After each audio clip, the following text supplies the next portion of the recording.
మీ ఎలాంటి వ్యాపార ప్రకటనలకైనా వెంటనే మా ఛానల్ సంప్రదించండి. గురుగారు, చైత్ర మాసాన్ని ఎందుకని పవిత్ర మాసంగా భావిస్తారు గురుగారు?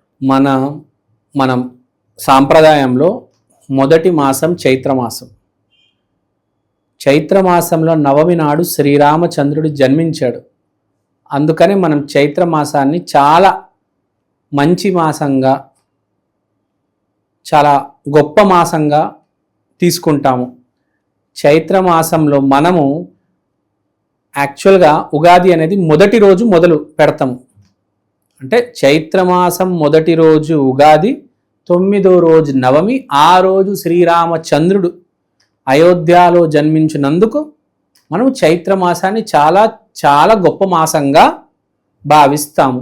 గురుగారు, చైత్ర మాసంలో ఏ దేవుడిని ఎక్కువగా పూజించాలి గురుగారు? చైత్రమాసం మన సాంప్రదాయంలో మొదటి మాసం, అతి గొప్ప మాసం. ఇప్పుడు చైత్రమాసంలో నవమి నాడు శ్రీరామచంద్రుడు జన్మించాడు. దశరథ మహారాజు పుత్రకామిష్టి హోమం జరిపించిన తర్వాత, యాగం చేసిన తర్వాత పుట్టినవాడే శ్రీరామచంద్రుడు.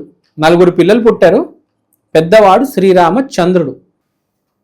సో ఇప్పుడు మనము శ్రీరామచంద్రుడిని పూజిస్తే చాలా మంచిది, చాలా శ్రేష్టం.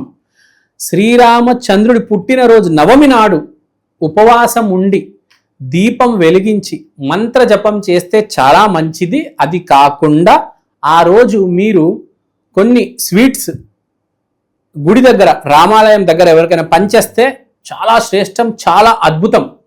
ఎస్పెషల్లీ ఎవరైతే నవమి నాడు పుట్టారో వాళ్ళు ఈ పని చేస్తే చాలా బాగుంటుంది. ఇంకా చైత్రమాసంలో కూడా మీరు పుట్టిన ఈ పని చేయవచ్చు.